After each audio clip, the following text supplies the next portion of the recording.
All right, pod kids, welcome to episode 2 of Office Hours with Carp and Loge, where we look at strategic communications and stuff going on in the news, give you our hot takes with footnotes. I'm Peter Loge, an associate professor in the School of Media and Public Affairs at the George Washington University, and I'm here with my colleague, Dave Carp, also of the School of Media and Public Affairs at George Washington University. It's Office Hours with Carp and Loge.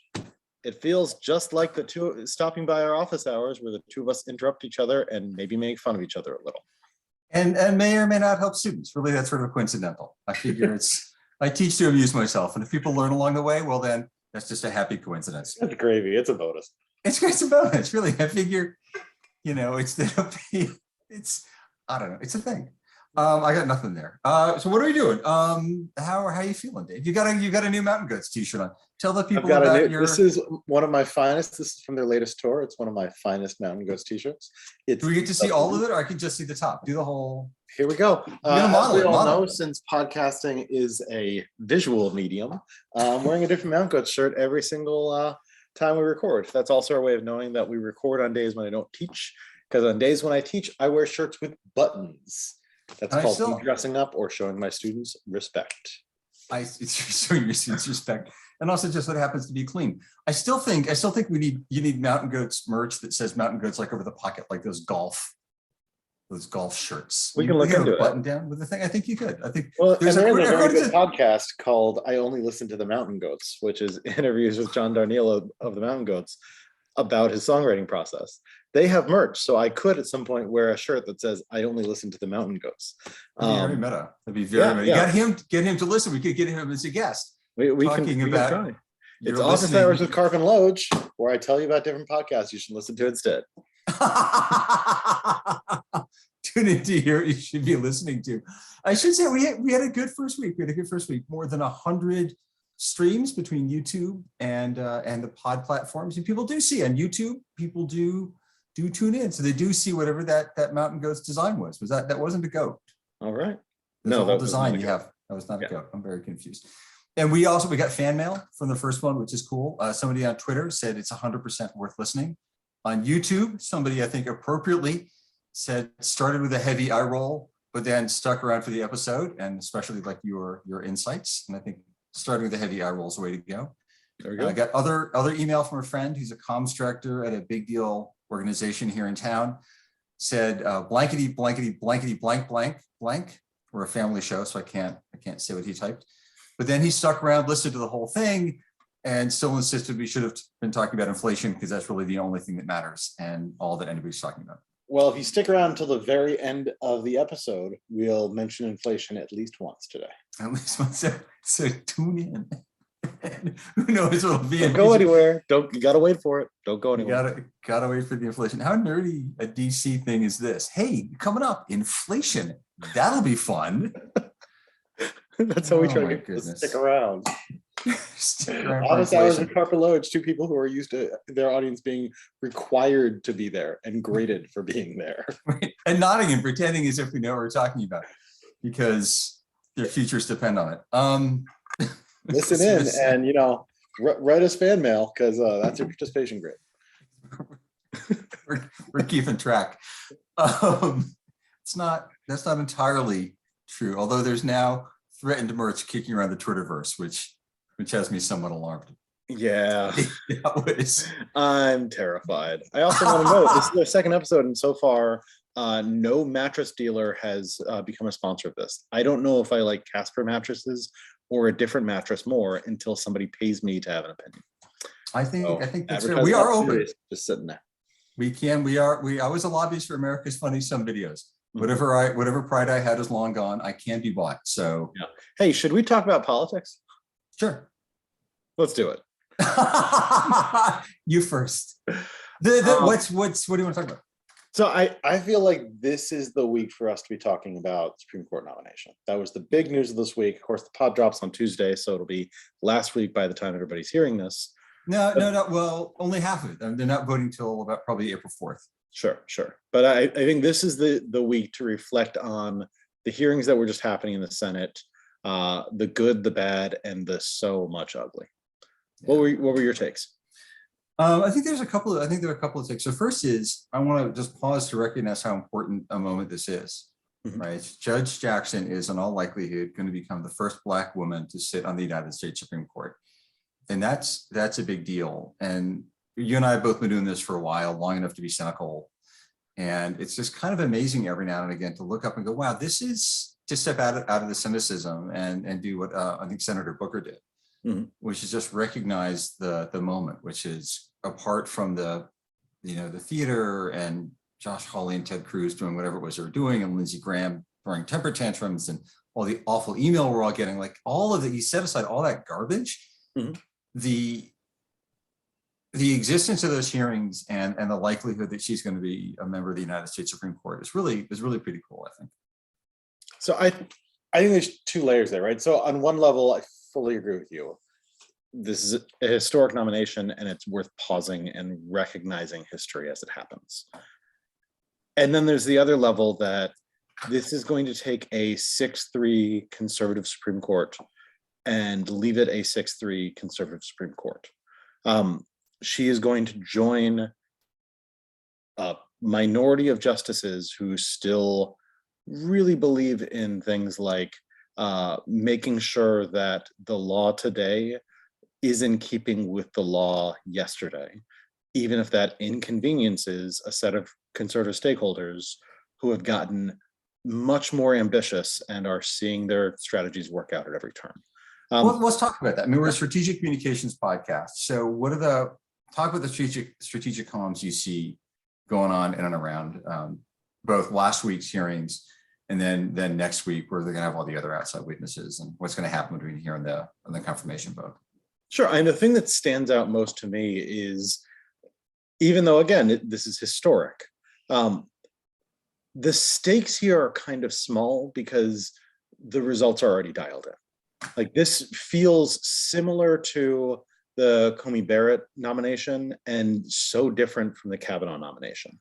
And of course, there's layers to that. But part of what made the Kavanaugh nomination different before all of the allegations that were clearly true came out was that if Kavanaugh got pulled, then it was likely that they wouldn't have another nominee before the November election. And if the Democrats took the Senate, then that could actually matter for the type of justice that gets appointed to that seat. Comey Barrett, even though it was weeks before the election, the Republicans decided we're going to roll this through. The Democrats complained and cried hypocrisy, but I was pointing out to my students, hypocrisy in the 2020s doesn't play anymore. It doesn't actually get you anywhere, even when you're right. And so there was a sense of a foregone conclusion there. And I think the stage setting here for all the antics was that this is a pretty well foregone conclusion. Like, the behavior that we were seeing from Lindsey Graham and Ted Cruz and Josh Hawley is the behavior of three people who aren't trying to convince Joe Manchin of anything. What they're trying to do instead is just say, well, okay, she's going to be the nominee, so what can I do here? What are my strategic objectives when I can't change the outcome? I can get on Hannity, I can get on Carlson, I can do some fundraising and sort of burnish my hard right credentials. And so that's all they're playing for now, because they're not playing for any bigger stakes. When the stakes are that small, when all you can do is try to get on Hannity, then we see that sort of crass behavior. It's bad for democracy, it's bad for governance, but like that's the way that we get what we got there. So I do want to come back to the bad for democracy and governance, because there's troubling polling coming out of Pew about public support or sort of trust in the court. Right, keys to strategic communication are having a clear, identifiable, measurable goal.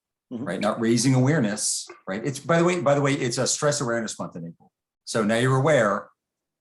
Like, I don't need a calendar to tell me I'm stressed. I know that I'm stressed. I feel really bad about how aware of my stress I was last month. Just kind of. Oh my God, I'm not paying enough attention to my stress. I'm not aware enough of my stress. It's stressing me out. Don't raise awareness, kids. So it's not, you've got a clear, measurable goal. That means you also have to know who has power over the goal, right? Who the audience is, the decision maker. I mean, Aristotle pointed this out. I feel bad I didn't have an Aristotle name check last time, so he's over my shoulder here. So these guys want to get something from somebody, what Mhm. are Holly, Cruz, Graham et al. Trying to get, and who they're trying to get it from? They're just trying to get a little more famous in the conservative media ecosystem. Again, the way I always phrase it to my students at the beginning of the semester is that before you can evaluate if something was strategic, you need to know what the goals were. Is the goal just And the fame? Are they goal raising isn't money? Are they running for president, or what are they doing? I mean, all of them look in the mirror and see a president. I don't know if any of them are actually running right now, because right now all of them are waiting to see what Donald Trump is going to do. He's clearly going to run, so all of them are then saying, yeah, I'm just going to hang out. But nonetheless, in the absence of any greater goal, in the absence of trying to change the outcome of the nomination, in the absence of trying to ask real questions of a nominee that might matter, what they're left with is they wake up every day and say, hey, it would be really cool to be on Fox News today. Please give me some attention. That's all they've got. So that's all they're doing. It's childish behavior, in the same way that like people standing behind the morning show, jumping up and down, holding signs, trying to say like, look at us, I'm on TV, isn't particularly what we would have in mind if we were thinking about how to run a republic. But that's all they've got now, because there's no real deliberation happening. And being famous suddenly has become an end in itself. Yeah. Now, okay, so that's Hawley and Cruz, because they're not talking about Judge Jackson, right? The New York Times, in their morning email newsletter a couple of days ago, pointed out that the Republicans, most of the Republicans making most of the noise in the hearings, aren't talking about Judge Jackson. They've made up some caricature of some cartoon character of a liberal nominee and are asking questions of that character. And unfortunately, Judge Jackson has to be the one answering those questions. And they're really absurd questions. I mean, on paper, she's everything you want out of a Supreme Court justice, right? From checking the right boxes about where she went to school.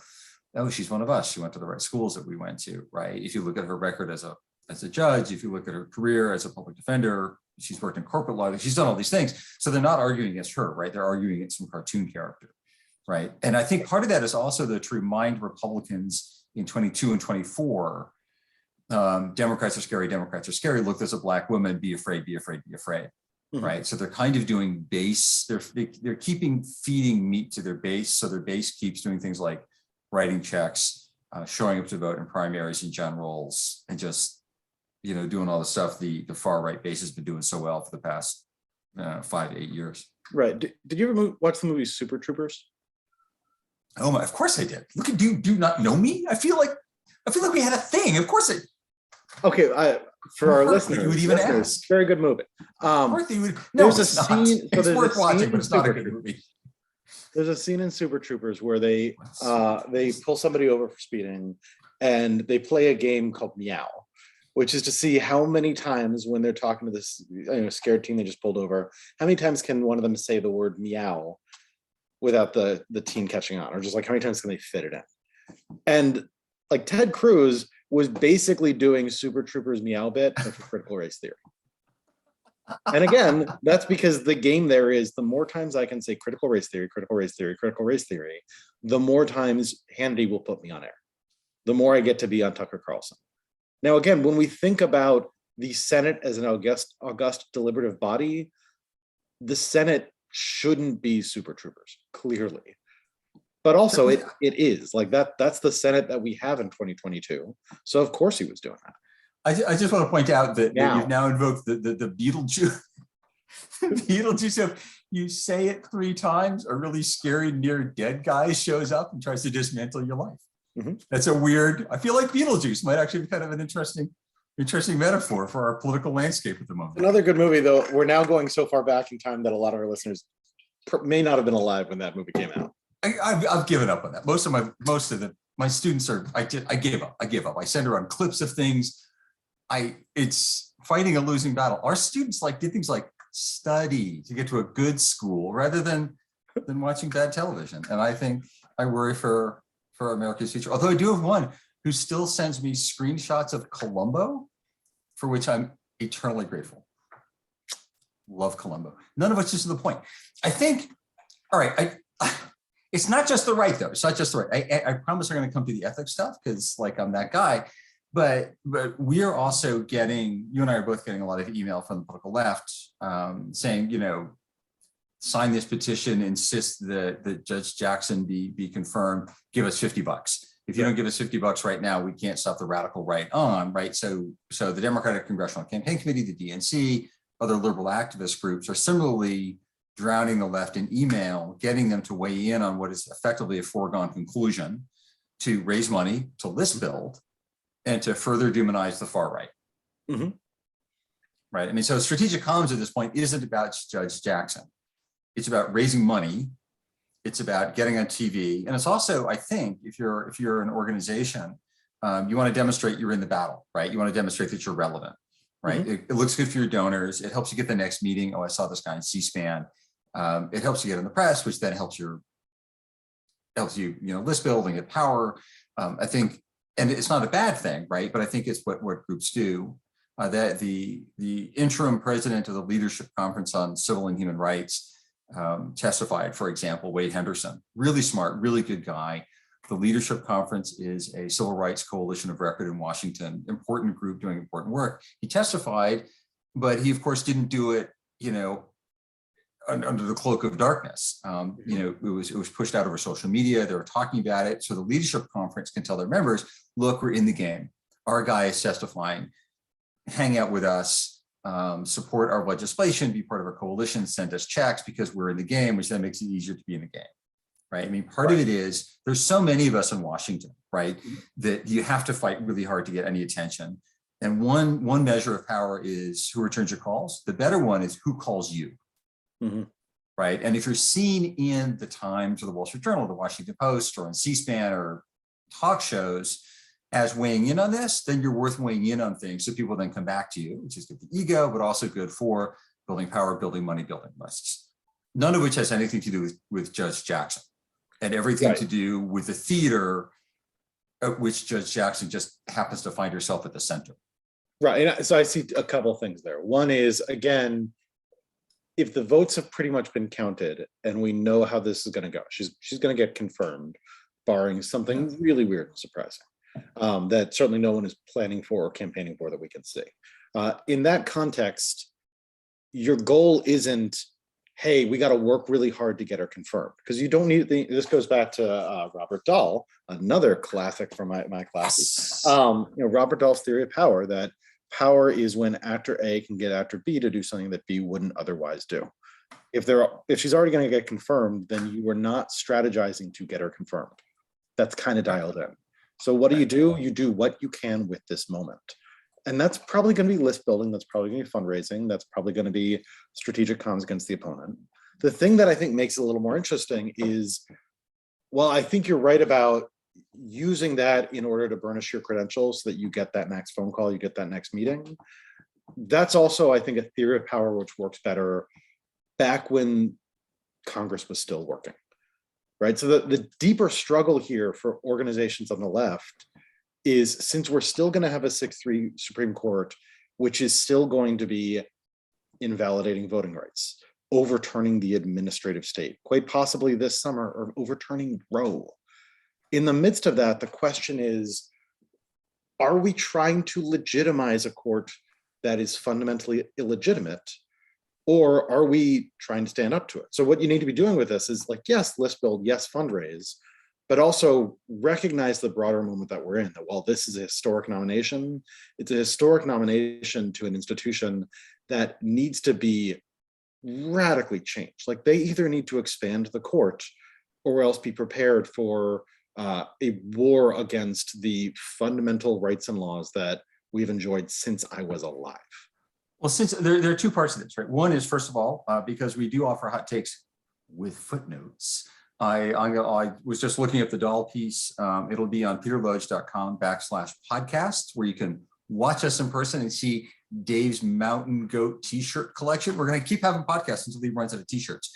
And I'll put a link to Dahl's concept of power up there. The second piece, though, is the other thing that in this I think you're getting at is that it isn't just about Jackson, right? Because if you build entire organizations simply to confirm a Black woman named Judge Jackson to the US Supreme Court, like, one, that's weirdly prescient. 50 years ago, here's the plan, like this weird Manchurian candidate plan. But the other is the point is to actually advance ideas and ideals of democracy that you want, right? So it's voting rights, it's equal access to power, basically. And the Supreme Court has a role in that. Congress has a role in that. So do state legislatures, local election officials, local municipalities where 16-year-olds can vote in municipal elections in some areas. So it's if I were advising an organization pushing messaging out on Jackson, I would say this is historic. Let's pause and recognize the historic moment. Let's recognize, as you said, it doesn't change anything, right? It changes things symbolically, and that's important. But as a matter of what happens next in who gets to vote in 2022 or 2024, really not. It doesn't. That happens locally. In order for it to happen locally, you, person on the other end of this list, need to get involved in a local campaign, because I know where you are, because I'm using good data analytics. I can say, these are your top candidates, or donate to the DCCC because they're actually probably the National Governors Association or county level officials or local party structures, right? Because that's where the change can happen at the lower level. So then eventually it comes back up to Congress, then eventually to the Supremes. But you use this moment to go where you can affect change, which at this point is locally, I think. I think that's basically right, though I attack it from a different angle, which is you use this moment because particularly over the past decade or so with the rise of social media, which has overtaken the older media system, right? Like most of the stuff that I teach in my class, at least the first half of class, it comes from decades when the media system was more stable and easier to rationalize and understand. And now that the media system has gotten chaotic, part of what that means is that you are often kind of trying to generate power while issue surfing. So if we are in a moment where the thing that's happening is this nomination, then you don't ignore that. You say, how do we use that? And you ignore it if you're way outside of that. If it's not your issue space at all. You don't want to just always be jumping on whatever. But if it's the thing that's relevant to your organization, then you're not going to ignore it. You're going to do what you can with it, while also trying to keep in mind what your values are and what the next year or two is going to look like. Because if you're spending these few months talking about how if we can, just get that nomination through, then like, huzzah, we've achieved justice. Yeah. Like, A, your members aren't going to believe you, but also you don't believe that. It's not true, because we know that this summer is going to keep being bad. I mean, let me go dark for a second, actually. A thing that I found really interesting was, like, I tuned in for some of the nomination this week, but since it was kind of a foregone conclusion, what I knew was you're going to have like smart questions from Democrats who are mostly supporting her. You're going to have really obnoxious behavior from the same characters on the Republican side. I'm pretty busy. I can catch some highlights on this. So it wasn't getting a lot of my attention span. The thing that got a lot of my attention span, at least for a minute, was trying to follow, is Clarence Thomas still in the hospital or not? No. And that's because while you don't want to wish ill of anyone, if Clarence Thomas has to step down, then it goes from a 6-3 court to a 5-4 court. And that's a big deal in a way that changing the membership of the 3 and the 6-3 structurally is less of a big deal. And so it's this sort of awkward gallows element of, I don't want to root for anything, even against people who I deeply disagree with, but also the stakes here of, is that dude still in the hospital? I thought he was supposed to be released. Are on some level much, much deeper and more resonant. But if you're a comms person, like you can think about that, but that's not really the point. You've got to be. Yeah, you're not communicating on that. Right. No, and you're also like that could happen to anybody, right? I mean, Justice Sotomayor could get hit by an asteroid, right? What you can do is you've got your list of potential nominees, you've got your list of talking points. It's basically crisis communications. If something goes sideways, and even then, it's not a look, we won, puppies and rainbows, everybody go home. It's, we've won this. This is critical. Enjoy the moment. The real battle is the next thing. You're always keeping the conversation going, and you're ready for what happens, but you can't. Like, I'm not going to write a comms plan on the assumption that one of the Republicans is going to get like abducted by aliens. Right. Yeah. Again, that would make a great podcast. It's reaction. It's not playing in advance. And I think you're right. The difference in perspective is, like, even though I teach strategic comms, for me, it's heavy on the strategic part. I Yeah. rarely care what exact words you say. I care about the broader strategic logic. So like, I guess I'm a comms guy since I teach this, but like I was an old organizer and trainer. So I'm like, you're right. Like as a comms person, you're not doing comms on like, we wish him well, what, like with a, Right, you ignore it. It doesn't matter because you ignore it. But it's also at a strategic level, I think it's pretty important to recognize how much bigger the stakes are in, is this 6-3, 5-4, or 4-5? Like that ends up being the bigger strategic deal, even if you're not communicating around it. I think it becomes that's a deal for the outcome, and that makes it easier or more difficult to get the outcomes in which you believe, right? Women's health, environmental protection, things like that. But as a comms person, all you can do is say, we're advancing towards these specific sets of goals. These things happen, which are there opportunities for us to advance our argument, or there are obstacles to our argument. How do we explain that, right? How do we explain Jackson? Well, this is great. It's not the end game. If you know, Justice Kagan, something really bad happens to Justice Sotomayor, you then say, oh, well, this is an opportunity to either advance or ignore our agenda, or if she decides, you know, she's going to be a huge soccer fan and is going to DC United games, so like as a fan, I'm going to applaud that, but I don't care as a comms guy because it has nothing to do with advancing or retracting from my agenda. So I want to move to, we've got a few minutes left. I do want to move to the broader sort of ethical question, right? So a bit of history, which is also going to be in the footnotes section of this. The court is historically partisan. In the early decades of the Republic, former elected officials actually held partisan office who were soon to be partisans. There's an interesting piece both from the Cato Institute and from a historian in the Washington Post pointing out that the Supreme Court used to be openly political. It traded partisanship for power. Professor Sheldon wrote in the Washington Post in September of 2020. And this was the assumption. The assumption was they would be fair once they got there, but there were partisans on the way in, right? And it's also the assumption of failure. A number of, in the 18th and 19th century, every president had justices declined, including President Washington. This era of comity is relatively new and relatively short. And so we can see John Tyler actually holds a record for most unsuccessful nominations by any president. He went 1 for 9, right? Kind of sad. And by the way, John Tyler was also president briefly. So James Buchanan, he was also president briefly. So that's always been the partisanship. The one of more recently, however, so the partisanship, the assumption of partisanship went down, the hope for partisanship went down as Supreme Court and executive power went up, right? The executive and the courts used to have less power. The administrative state. You're right, the birth of the administrative state, but also the rise of the unitary executive and the Supremes just getting involved in more and doing more. It is also the case that public opinion, public views of the Supreme Court have gone more negative, and this happened before Justice Breyer's retirement. The Pew has some frankly troubling polling, which again I'll put in the footnote section. The favorable ratings of the Supreme Court went from 69 to 54% between August of 2019 and January of 2022. The unfavorables went from 30 to 44.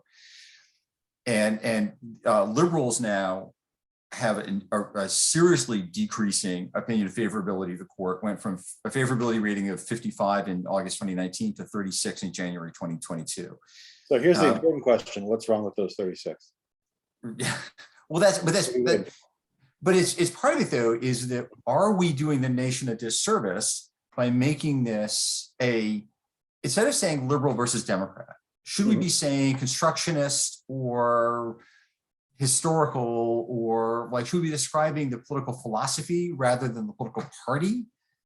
Like, are we doing the country harm with the circus? No, they're doing I mean, the circus isn't helpful, but that type of respect is earned.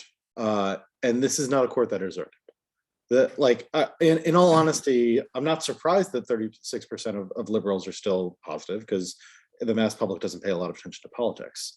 But this is a court that has been behaving in an illegitimate manner. This is a court that has been weaponizing the shadow docket, as has been pointed out by Sotomayor when she writes on the topic. But this is a court that has been overturning voting rights without even really having hearings on it. It's a court that no longer is worried about stare decisis. It's a court that has decided to undermine the administrative state when the administrative state is inconvenient for Republicans and only them. And given that they have lifetime appointments, it's not a court that deserves our trust or respect. If it wants trust and respect, it needs to behave differently than 6 of their justices have been behaving. So, and that's not a strategic comms question. That's we need a bunch of people to retire and they be replaced by better judges question. Right, either that or like at a minimum, and Roberts I think is the only institutionalist on the court, and his institutionalism is pretty limited. It doesn't extend to voting rights. But at a minimum, I would hope that 6-3 majority is looking at those polls and thinking, oh, this isn't Twitter's fault. This may actually be our fault. It may be that when we decide to make up our reasoning every time based on who the complainant is, that in the long term, that has a bad effect on the court and on its legitimacy. Maybe we should knock it off. So if they're not going to do that, I mean, hell, this week, the big news, some of the big news this week is Clarence Thomas has repeatedly refused to recuse himself in cases involving his wife. You don't do that if you care about legitimacy. So if he's not going to care about legitimacy, then from a comms perspective, yes, you ought to point that out. And if that decreases trust in the court, that's their fault. That's not the communicator's fault. Should some smart institution hire a couple of strategic communications thinkers, theoretically, who shall remain unnamed, hypothetically, to run a campaign to press the court to be more institutionalist and increase public trust in the court? I mean, it would be nice. I think we needed that 15, 20 years ago. Yeah, but is it too late, or do we give the shot? I think really the route now is the threat of court packing, which was a shot that they took and missed. They needed that to be a better threat than it turned out to be. It's a little late in the game for this stuff. If we were talking a year ago, I had more hope than I do now. So do we run a comms? Do we run a comms plan at it, or do you just hope for the best? You can run a comms play at it, but I don't think you should be expecting it to go very far. I mean, like, hey, yes, you should try, but we have 6 lifetime appointees who have, at least 5 of them have shown that they care very little because they waited a long time to enact an agenda, and goddamn it, they're going to enact it now. They're not going anywhere. I've done some writing. This was back when everyone was more focused on misinformation, about how the real effects of misinformation on democracy aren't the direct effects. The direct effects on voter behavior are pretty much non-existent because very few things change voter behavior. It's the indirect effects that by the waves of online misinformation showing political elites that actually you can lie and face no consequences because nobody knows what's going on. That is corrosive to democracy because you need responsible elites. And we get worse elites when elites look around and say, oh, none of the norms that have governed our behavior actually function anymore, because when you break them, nothing bad happens. It's that for the Supreme Court. So we need better elites than the 6 people who are currently the majority. Either they can become better people, or they can get replaced, or they can get more company on the court. None of those things are happening in the next year and a half, though. So again, it ain't great. Bad news. Right. So on that note, we've hit just about 33 minutes, and the people listening in the tub are fully pruned. So we're gonna have to stop there, either before the end of the world or before Dave solves everything. And what will happen next? I don't know. Tune in 2 weeks, where we may or we may not talk about inflation. Hey, let's do some predictions, though. All right, let's do some predictions. What do you think we're going to talk about in 2 weeks? What do you think is going to be the big news between now and then? What do I think is going to be big news, or that you want to talk about? These are two different. No, what are you going to want to talk about in 2 weeks? I'm going to want to talk about the U.S. qualifying for the World Cup. They should have beaten Mexico in Mexico City. Hopefully they win the games between the taping of this pod, or in the pod, and next week, and then next week, and then we're off to the human rights train wreck, which is the location of the next World Cup. And I want to take a moment and raise a toast to hopefully Justice Jackson. So I certainly want to raise that toast. if we are talking about that, what's the over and under on number of Ted Lasso references that I make on our next pod?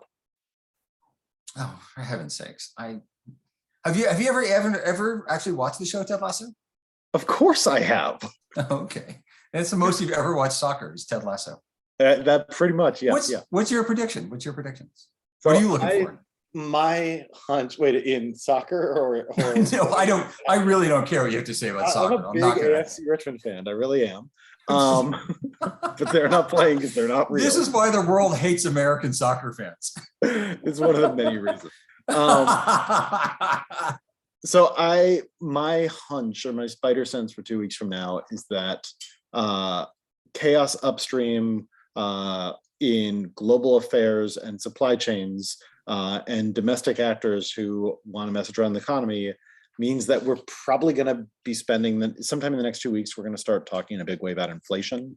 I think we're going to start pivoting towards the broader fight for the fall about, do people view the American economy right now as doing great because everyone has a job, or do they view it as bad because gas prices are too high? So I think my guess is that we're going to see some moving parts that end up mattering in a big way. And that means that our listener who said, why aren't you talking about inflation? The answer is tune into episode 3 and maybe we'll get to it then. Episode 3. This is the long tease. I think we're out of time. I think anything else you want to do? Anything else? You're going to follow, people should check out your Substack. Plug your stuff, Dave. Plug your stuff. Yeah, so I'm on Substack, though, since I've been writing conference papers. I haven't written on it in a few weeks, the past few weeks. That's where I both write about strategic comms in the United States and why everything is dark and gloomy, and also where I write about tech and why our current tech overlords are huge goofballs who shouldn't be taken seriously. So I write about that. I also tweet snarky jokes all the time. If you are watching or listening to this podcast and you don't follow me on Twitter, I'm super curious how you even found out about this thing, because that is I know me, people. Oh, it's Loja's friends. Okay, Loja's friends follow me on Twitter. I'm hilarious. How do they do that? You've got to give your Twitter handle. Come on. Oh, Dave Karp with an F at the end. Jeez Louise. What about you? You've got a website. Because I got a website, peterloge.com, where you can watch this. You can check out the footnotes, throw some up in the shadow docket, public opinion of the Supreme Court, Robert Dahl on power. You can follow me on Twitter at PLOGE. And I have to, on the way out, raise a glass to 2 tech luminaries we lost recently, the inventor of the GIF and the guy who popularized the TRS-80, which Dave doesn't remember because you might not know, but he's younger than I am. But it changed the lives of a lot of us hanging out in high school who learned how to dismantle computers and reassemble them the way a generation before us did with cars. So thoughts are to 2 guys who changed the lives of a whole lot of us. Thank you all for tuning in on the Podiverse. Thank you, as always, Dave Karp. We're at 37 minutes. You're fully pickled and pruned. So get out of the tub, turn off the pod, and go do something productive. See you in 2 weeks. It's a nice day out. Go listen to this, or go take a walk. It was a nice day, at least when we taped it. Whenever you're listening to this, is a beautiful day out. Beautiful. Day. Change your perspective. Bye. Bye.